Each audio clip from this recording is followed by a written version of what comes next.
Dragnet. Ladies and gentlemen, the story you are about to hear is true.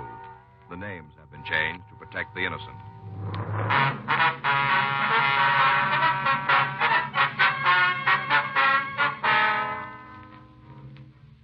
You're a detective sergeant. You're assigned to burglary detail. You get a call that someone has broken into a necktie manufacturer's. A large supply of hand-painted ties have been stolen. Your job? Check it out. It was Saturday, September 10th. It was hot in Los Angeles. We were working the day watch out of burglary detail. My partner's Frank Smith. The boss is Captain Bernard. My name's Friday. I was on my way into the office, and it was 8:31 a.m. when I got to room 45. Burglary. Hi, Joe. Morning. Anything for us? Patrol car picked up a couple of high school kids about 3 a.m. No? Found them hanging around a filling station over on Jefferson. Mm-hmm. Juvenile's checking them against those other filling station jobs last week. Just to let us know. Okay. All right, it's going to be a scorcher. Yeah. You noticed it last night? The heat. Oh, yeah, sure I did. I don't think I slept more than 30 minutes. Wonder about air conditioning the house. What? It's pretty expensive, isn't it? Well, I guess it depends, doesn't it? Yeah. Be worth it, though, weather like this. Well, we don't get these spells too often. I don't know, Joe. Lots of the new houses have air conditioning. Yeah. Just the bedroom might not cost too much. You know, one of those portable units. Mm-hmm. I get it. Burglary Friday. Yes, sir. Just a second. All right, what's the address? All right. Mm-hmm. Yes, sir, I see. Right away. Bye. Tie manufacturing company out on Western. Somebody cleaned them out last night. Over 100 dozen neckties. Yeah? Owner says he knows who did it.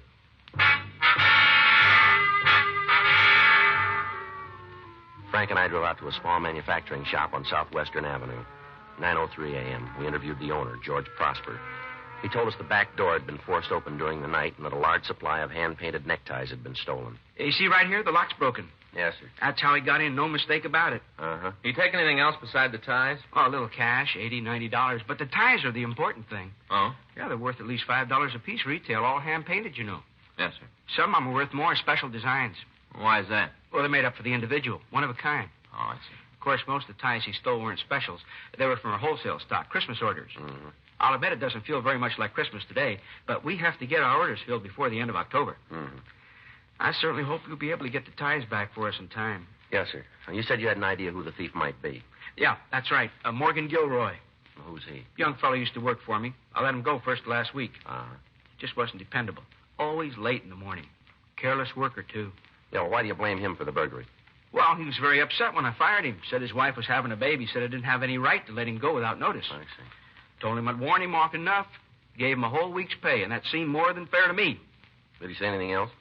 Well, yeah, he threatened me. Oh. Said I'd be sorry I fired him. Said I'd live to regret it. Uh-huh. Made quite a scene. Told him if he didn't get out, I'd call the police. Did he leave then? Well, not right away. He quieted down some, asked me to change my mind and keep him on. Said he couldn't be out of work now, that he had to have a job on kind of the baby. Mm-hmm. I told him there are plenty of jobs to be had. If a man really wants work, he can find it. Yeah. Different when I was his age. Had to earn your wages. Mm-hmm.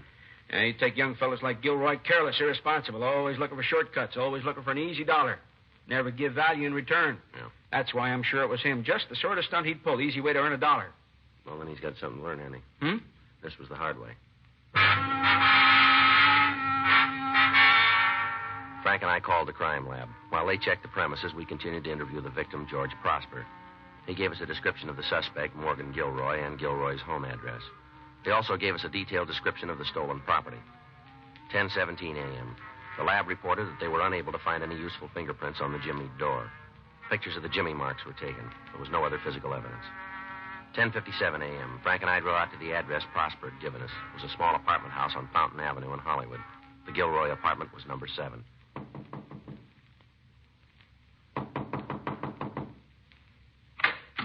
Yes? Morgan Gilroy in? No, he isn't. You Mrs. Gilroy? Yes, sir. We're police officers, ma'am. This is Frank Smith. My name's Friday. Pleased to meet you. Be all right if we come in for a minute? Oh, I guess it'll be all right. Thank you. I'm sorry I'm not fixed up. I kind of overslept this morning. Yes, ma'am. Were you out late last night, Mrs. Gilroy? No. How about your husband? What about him? Was he out late? Well, Don't you think you ought to tell me why you want to know? it's a police matter. Then maybe you'd better talk to Morgan. Yes, ma'am. Do you know where he is? At work. Now, where's he work, Mrs. Gilroy? For a time manufacturer. Which one, do you know? Prosper's. George Prosper. That's the owner's name. Mm-hmm. How long has your husband worked for him? 6 or 7 months. And that's where he went this morning, did he? That's where he goes every morning. Mm-hmm. Something happened to Morgan? We'd like to talk to him, that's all. Then why don't you? I told you where you could find him. Yes, ma'am. The Prosper Tie Company. I don't know what the address is, but it's in the phone book. Well, we just came from there, Miss Gilroy. Well, I don't understand. Didn't you see Morgan? Your husband doesn't work for him anymore. What? He was let out last week. What? I don't believe you. That's what his boss told us. Well, if Morgan would have said something about it. No. Oh, you've made a mistake. You must be talking about a different person. No, ma'am. Well, it's got to be a mistake. Well, sure, Morgan gave me his paycheck last night. Every Friday night he gives me his paycheck. He got paid yesterday. The same as every week. Do you still have the check? No, not exactly. What do you mean? Well, it wasn't the check he gave me, not really. Oh. You see, he'd cashed it on his way home from work. I see. But it was the usual amount, $80. Mr. Prosper must have paid him. What time did your husband get home, Miss Gilroy? Last night? That's right. Well, he was later than usual. How late? If Morgan's in some kind of trouble, I've got a right to know. I've got a right, haven't I? Well, suppose you just answer our questions, would you? He wouldn't have done anything wrong. Not at a time like this. You see, we're going to have a baby. I see. Morgan doesn't even think about anything else. He wants everything to be just perfect when the baby comes. That's why he couldn't have done anything wrong. Do you understand what I'm getting at? Yes, ma'am. That's why, whatever it is, well, it just has to be a mistake. Well, you can help us clear it up. All right. What time did he come home? About 2:15. A.M. Yes, sir. Mm-hmm. Did he say where he'd been? He called from the shop about 5:30 yesterday afternoon. Said they had a rush shipment to get out, that he'd be working late. Told me not to wait up for him. Had he ever worked this late before? Once or twice. Not till 2:15, maybe, but till nearly midnight. Were you awake when he got home? Yes, sir. Then you're sure of the time, 2:15. Yes, sir, I'm sure. You see, I couldn't get to sleep. I was kind of worried about him. I guess I kept watching the clock. It was 2:15 when he came in. What did he say? He was kind of put out, provoked about my still being awake. Said I ought to get my rest on account of the baby. I guess I sort of flared back. I said it was his fault on account of him being out so late. Oh, it wasn't a real fight or anything like that. Yes. He said I oughtn't to blame him, that we'd need all the extra money he could make. And he took out his wallet and gave me this week's pay, like I told you. Mm-hmm. Did he bring anything else home with him, Mrs. Gilroy? With him? Extra clothes, ties, anything like that? No. You mind if I look around the apartment? Well, I know where everything is. If you'll tell me what you're looking for, maybe I can help you. That's all right. I can make out. It's just the bedroom? Yes, the bed isn't made. Don't worry about it. I wasn't feeling very good this morning. Yes, ma'am. Would you like some coffee? No, ma'am, thank you. What about your friend? No, I don't think so. Did Mr. Prosper really say he fired Morgan? Yes, ma'am. Or did he say why? Well, you better ask your husband about that. Just isn't fair. At a time like this. Mm-hmm. You don't appreciate Morgan. None of the people he's worked for. Yeah. Man does his best. This is the thanks he gets. Mrs. Gilroy, these ties belong to your husband? Well, yes. You know where he got them? Sure, there's some he made at the shop. Samples. I see. Does he have any more of the same kind? I don't think so. Don't tell me all this fuss is about a couple of ties. Well, it's a few more than that, ma'am. Oh? 100 dozen.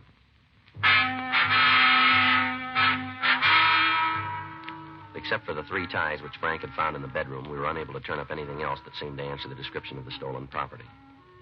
12:15 p.m. Frank stayed at the Gilroy apartment to wait for the suspect while I drove back to the tie factory. George Prosper identified the ties taken from Gilroy's closet. He said that they were samples manufactured in his plant. He also said that they had been given to the suspect and had not been stolen. 1:36 p.m. I checked Gilroy's name through R&I. They had nothing on him. 2:17 p.m. I returned to the suspect's apartment. Hi, Joe. Hi. Any sign of him? No, not so far. Where's Miss Gilroy? She's lying down. Oh, She's taking this pretty hard on all the pieces after you left. that's a shame. I guess you can't blame her much. No. And the heat and all. She's bound to be upset. Find out anything? Well, these are Gilroy's ties. Yeah. Prosper gave them to him. Says they're somewhat similar to the ones that were stolen, but they're not the same. Uh-huh. You want to go out for a sandwich? Yeah, I guess so. You eat already? No, I wasn't hungry. Mm-hmm. Can I bring you back some? Oh, milkshake, maybe. That'll do it. Okay. Chocolate? Yeah, fine. I won't be long. Frank? Yeah? Miss Gilroy's all right, isn't she? Well, I guess so. I mean, she doesn't need a doctor or anything like that. Well, I don't know, Joe. Well, you'd know more about it than I do. Well, I suppose if she needs a doctor, she'd call one. Yeah. Well, hurry it up anyway, will you? Sure.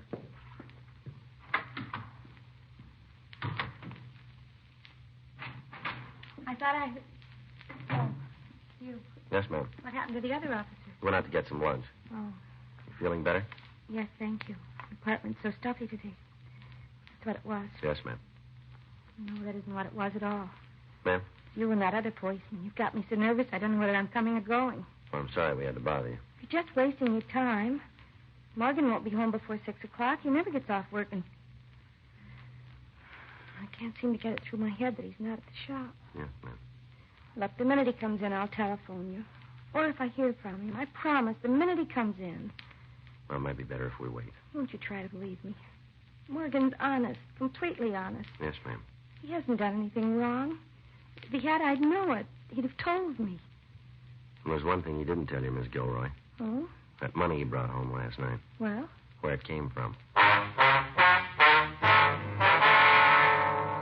Frank and I waited in the apartment until the suspect, Morgan Gilroy, came home. 6:17 p.m. We took him into custody and drove him down to the city hall for questioning. He was very uncooperative and for nearly an hour refused to discuss his whereabouts the previous night. 7:08 p.m. We continued the interrogation. How'd you happen to lose your job last week, Gilroy? Ask the boss. He says you weren't dependable. That's his opinion. You afraid to tell your wife he fired you? Who says I didn't tell her? Did you? Well, maybe you'll feel more like talking in the morning. Morning. That's right. You can't keep me down here tonight. Is that right? You want to drive Judy out of her mind? You saw how she acted when you guys took me in. Well, what are you trying to do to her? We're not doing anything to her, Gilroy. All we want is some straight answers from you. It wasn't enough losing my job just when I needed it the most. Now you guys got to crawl on my back, too. When'd you get your last paycheck? From Prosper? Yeah. The day he fired me? That was last week sometime. I guess so. You gave your wife some money just last night. So? You told her it was this week's pay. Well, I had to tell her something, didn't I? Yeah. I didn't want her worrying about me being out of work. I had to tell her something. Where'd you get the money? Borrowed it. Yeah. Maybe it looked like I was stealing, but I wasn't. I was going to tell him I was taking it. It was just a loan till I started drawing unemployment. I thought we was buddies, Steve and me. Some buddy turned you over to the cops for a lousy $80. Who's Steve? Steve McGill. Isn't that why you picked me up? When were you with this McGill? Last night. What time? 5 o'clock on. Till when? Must have been nearly 2. It was a little after when I got home. Where were you? I met Steve at a bar over in Vermont. What's the name of it? Black Pony. What'd you do then?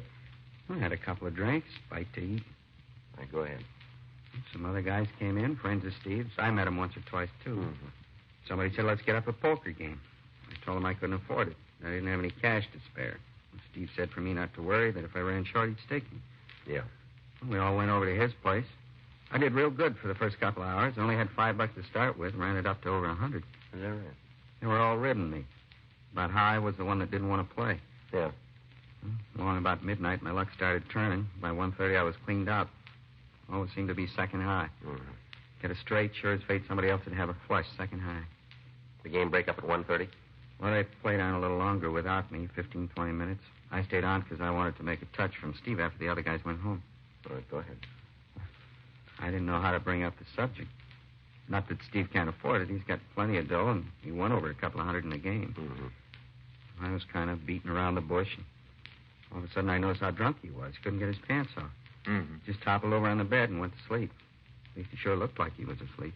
Mm-hmm. Money was still laying there on the table where we'd been playing, over $200. I only took 80. That ought to prove I ain't a thief.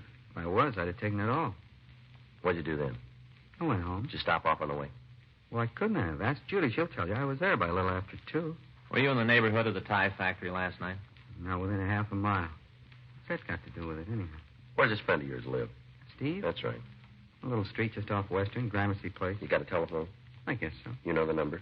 Not offhand. It must be in the book. I'll check it, Joe. Last name's McGill, huh? That's right. What the heck's going on here? You guys didn't even know about Steve. He didn't turn me in. Well, who did? A lot of ties were stolen last night. Factory you used to work for. Ties? That's right. Well, you think I had something to do with it? Your ex-boss does. Well, he hasn't got any right to accuse me. He threatened to make trouble. Well, I may have sounded off when he fired me, but it was just talk. How could I make trouble for him? Somebody did.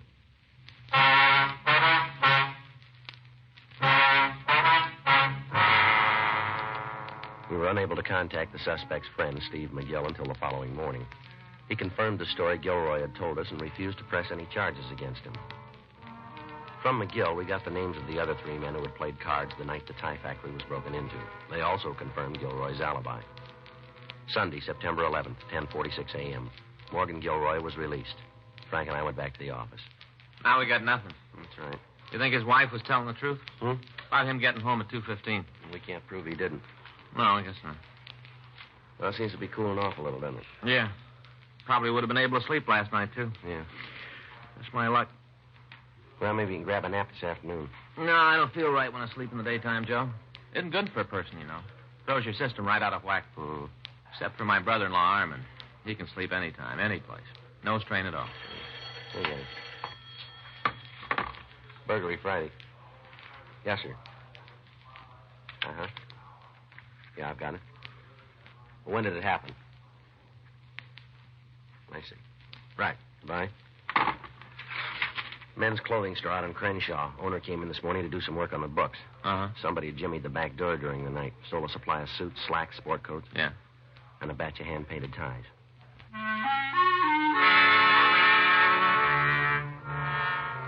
Frank and I drove out to Nimbo's men's store on Crenshaw Boulevard. We talked to the owner, Carl Nimbo. He showed us how the store had been entered and gave us a description of the stolen merchandise. The thief had apparently followed the same M.O. that had been used on the Prosper Tie Company. We were unable to learn anything more about the suspect's identity. Several days later, a tie shop in Hollywood reported the loss of over 200 knit ties. The following night, a men's clothing store on Wilshire Boulevard was burglarized. Investigation indicated that all these crimes were the work of the same man or men. Burglars who were known to have used similar M.O.s were interrogated. No leads were developed. Monday, September 19th, 8:06 p.m. Frank and I were getting ready to go off duty. You want to stop by the house on your way home? No, I'm pretty tired. I think I'll hit the sack early. We could watch a little TV. It's supposed to be a good fight tonight. It's too late for that now, isn't it? Oh, yeah, I guess so. Oh, we could watch something else. You're not going to go to sleep at 8 o'clock, are you? No. Well, come on then. I'll get it. All right. Burglary, Smith. Who? Oh, yes, sir. Sure, I remember. Yes, sir. I see. What's that address? We'll meet you out in front. Right away, yes, sir. Guy owns that tie factory, George Prosper. Yeah. He's calling from a bar over on Normandy. Uh-huh. One of his stolen ties just walked in.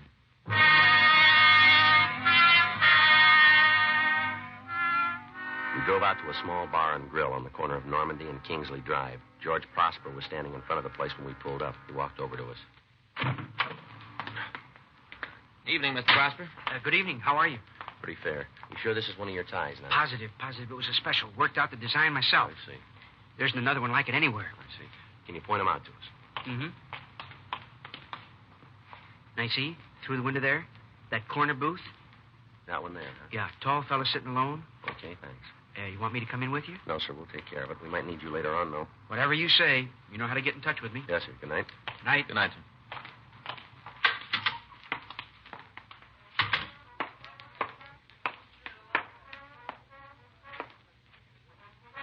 Well? I'd like to talk to you for a minute. Okay, sit down. Well?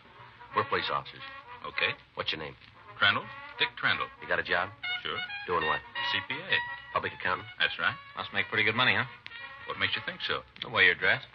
I'm single. I don't have a lot of expenses. It's a nice suit. Thanks. Remember where you bought it? Sure, San Francisco. Mm-hmm. Went up there on my vacation a week ago. Can we see the label? Okay. Okay? Yeah. One drink? No, thanks. My pleasure. Nope. You ever been arrested, Trendle? Sure. Tell us about it. Speeding? Nothing else. No. You get that tie up north, too? No. Where'd you get it? Fellow I met a couple of nights ago. Got to talking to him in a bar. What bar? Oh, Olympic down toward town. Don't remember the name of it. What about this fella? We were talking. Said he was in the clothing business. Happened to mention my hobby was stamp collecting. Yeah. Said sure was a coincidence. What do you mean by that? One of his customers was a stamp collector, too. Had the factory make up a special tie for him, designed it like rare postage stamps. Oh. This one right here, the one I'm wearing. Uh-huh. Offered to sell it to me. Yeah. Because the customer it was made for had left L.A. You have the tie with him? In his hotel. Took me over there to show me. What hotel was it? Oh, I don't know, a little place a couple of blocks away from the bar. You think you could find it again? I guess so. Did you go up to his room? Yeah, he showed me the tie. Showed me a lot of other clothes, too. Did you buy anything else? Nothing else I needed. I stocked up when I was in San Francisco. Didn't need the tie either, but it was a real bargain. Yeah. $350, it's all he asked for it. felt like this was worth at least $7 or $8. Mm-hmm. Sure couldn't see how he was making any profit selling it at a price like that. He made a profit. Well, it doesn't seem possible. It must have cost him more than $3.50. No, it didn't. Huh? But it will.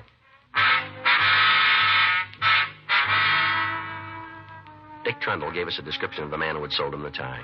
He agreed to accompany us to the bar where they'd met. 10:17 p.m., Frank and I interviewed the bartender at the BTJ Cafe on Olympic Boulevard. He remembered the suspect and said he had been in several times during the past week. He couldn't tell us his name or address.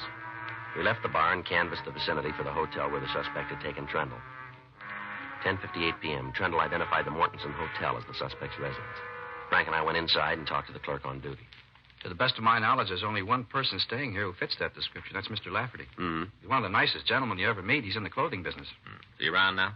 Let me check his box. Yes, he must be in his room. The key's not here. What room is that? That's 212. He's very careful, Mr. Lafferty. Always leaves his key at the desk whenever he goes out. All right, thanks. He's generous, too. Generous to a fault. You don't say. Sure. See this tie? He gave it to me. Is that right? Yeah, it's one of my favorites. That's too bad. Hmm? You may have to give it back. Frank and I walked up to the second floor. Room 212 was at the end of the hall near the fire escape. The transom was open, and we could see a light inside the room. Who is it? Come on, open up. Yes, sir. Just a minute. What can I do for you, gentlemen? Police officer, stand still. Oh, police. You're wasting your time. I don't believe in firearms. He's light, Joe. What did I tell you? All right, where's the stuff? I suppose you mean the items I stole? That's what we mean. I've already managed to dispose of a good deal of it. What's left is in the closet, in the I'll bureau. check. By the way, the burglar kit's under the bed. Thanks. Always believe in cooperating with the police. Things seem to work out better that way. Yeah. Although, frankly, I'm surprised you weren't here sooner. Is that so? Last week. That's when I was expecting you. Oh, I'm sorry we were late. Well, looks like we got everything we need, Joe. All right, let's go. You didn't overlook the tools. Don't worry. Last week, I was certain you'd be here then. Mm-hmm. Right after my second job. I've never been able to pull more than 2 before, without being arrested, I mean. You don't say. It was 4 this time, you know. Yeah, we know. 4 jobs. Well, that's a new record for me. Well, let's don't let it go to your head, huh? Oh, I don't take all the credit. If I'd ever worked Los Angeles before, you probably would have found me sooner. Mm-hmm. Have to go somewhere else when I get out. Yeah. Maybe up north to Seattle. I never worked there. Mm-hmm. Might be able to pull 5 jobs before they catch me. Set myself a new record. Yeah, well, that's not likely. You'll see. Just wait till I get out. We won't be around that long.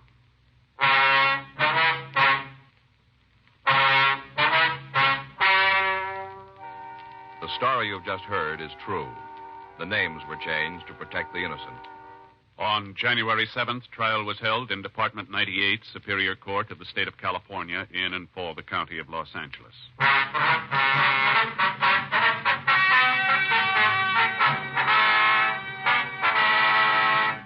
Russell Herbert Lafferty was tried and convicted of burglary in the first degree, 4 counts. Because of his previous record, he was adjudged to be an habitual criminal and was sentenced to life imprisonment in the state penitentiary, San Quentin, California. Dragnet, the story of your police force in action, is a presentation of the United States Armed Forces Radio Service.